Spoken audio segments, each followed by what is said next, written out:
Allah katakan setelah mengatakan bahwa ini adalah tentang amal kalian, uhsiha lakum thumma wafiikum iyaha. Lalu kami hitung dan kami jaga dan kami tidak sia-siakan. Itu ihsa. Jadi kami hitung amal-amal kalian, kami perhitungkan, lalu kami jaga. Kalian nggak akan dizolimi. Tidak akan tidak akan, tidak ada yang miss, tidak ada yang kecolongan, semua tentang amal kalian. Baru setelah itu kami ganjar kalian, atau aku balas kalian sesuai dengan amal kalian. Aku balas. Jadi ini tentang kehidupan, ini tentang kita beramal, lalu Allah hitung, lalu Allah balas. Allah hitung, lalu Allah balas. Dan balas di sini dijelaskan oleh para ulama seperti Al-Imam Ibnu Rajab ketika mengkaji ayat hadis ini, balas di dunia dan balas di akhirat. Balas di dunia dan balas di akhirat.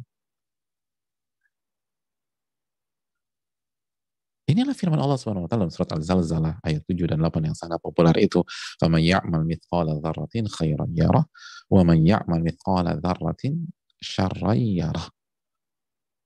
Barang siapa yang mengerjakan kebaikan walaupun sebesar partikel terkecil, maka ia akan mendapatkan dan dia akan melihat balasannya dari Allah.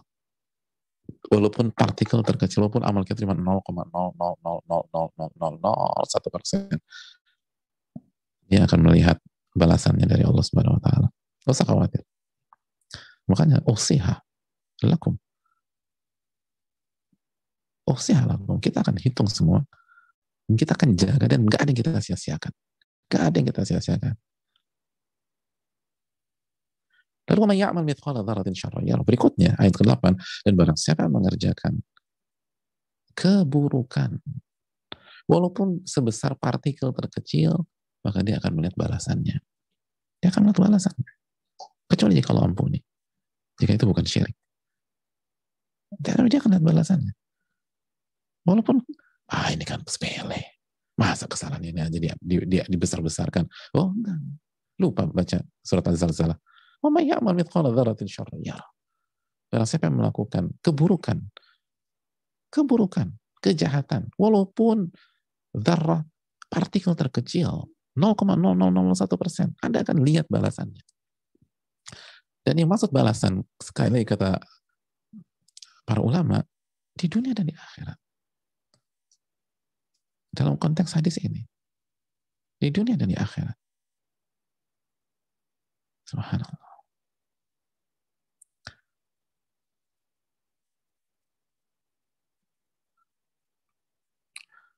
Hadirin Allah muliakan.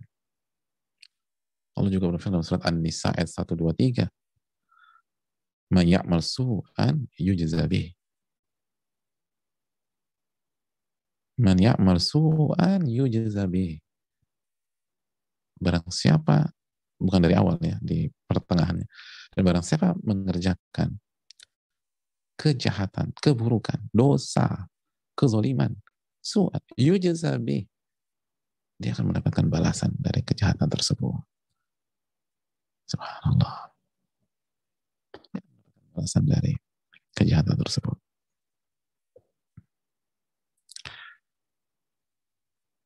Ini dalam niakan. Semua amal, ini semua tentang amal. Apa yang kita rasakan? Itu tentang amal kita.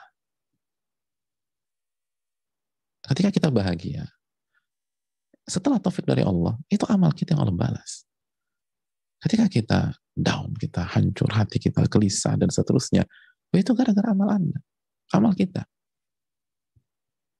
Allah balas saja, Allah balas seperti itu. Ini nggak usah ribetin yang lain, itu amal Anda. Dia pengen tahu amal kita seperti apa, ya udah lihat aja kondisi kita gimana sekarang. Nah, itu amal. Asal jujur nilainya, itu amal kita. Ini namanya amalku. Kalau kita bahagia, benar-benar bahagia, bukan kamuflase, bukan fake gitu ya, bahagia tapi enggak sebenarnya. Cuman istidraj, tapi benar-benar tenang.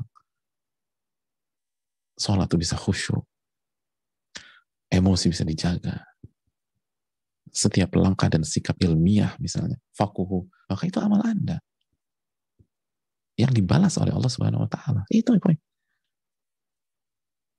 Terjadi perubahan yang bagus dalam diri kita, amalan hati kita baik, sholat kita bagus, dekat sama Quran, lalu emosi yang awalnya meledak-ledak turun, lebih sabar ngadepin anak, atau lebih sabar ngadepin istri atau ngadepin suami. Oh, pokoknya kelihatan perubahannya. Dan itu orang-orang terdekat yang ngelihat, satu rumah yang ngelihat. Jadi udah nggak ada sandiwara, nggak ada apapun. Jelas perubahan. Dan memang sholatnya lebih bagus lagi. Sholat sunnahnya dijaga, dulu nggak pernah sholat sunnah. Itu innama ya amalukum. Uksihalakum. Itu tentang amal kalian kok. Kata Allah. Kita hanya balas setelah kita kasih taufik. Jadi setelah taufik itu amal kalian yang Allah balas. Yang Allah hitung lalu Allah balas. Yang Allah kumpulkan lalu Allah balas di dunia dan akhirat. Sebaliknya, kegundahan, hancurnya hati, paranoid dan seterusnya. Terus perbuatan yang buruk gitu, emosi nggak stabil. Nggak usah salin siapa-siapa, itu amal kalian. Itu masa panen. Itu buah yang kalian tanam selama ini. Ya coba evaluasi, ya, kita tanam apa? Gitu. Coba evaluasi, itu amalan kalian. Wah, tapi aku udah ngaji. Iya, nggak mungkin. Kalau tanam cabai, nggak mungkin panen singkong tuh nggak mungkin, hadirin. Panennya cabai. Berarti ada miss ini. Kita tanam ubi, nggak mungkin panennya anggur tuh nggak mungkin. Berarti ada miss. Ada kesalahan.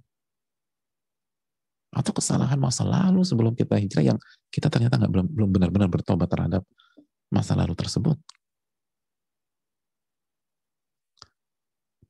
Itu yang perlu kita camkan.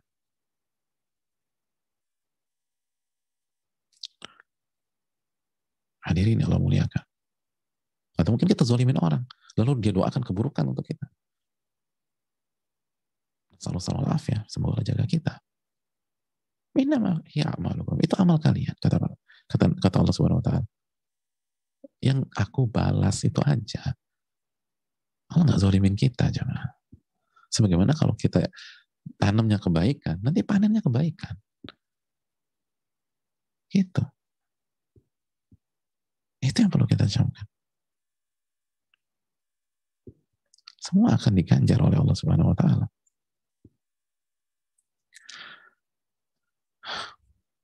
Hadirin Allah muliakan.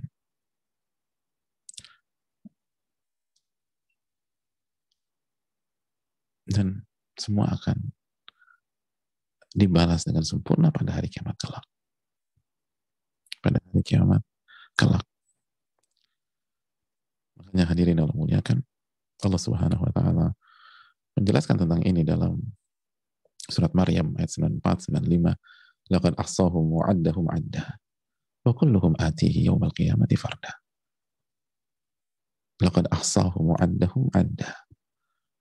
Allah benar-benar telah menghitung dan benar perhitungan yang tepat, teliti, nggak ada miss. Ahsahum, ihsa tadi, dihitung sama Allah.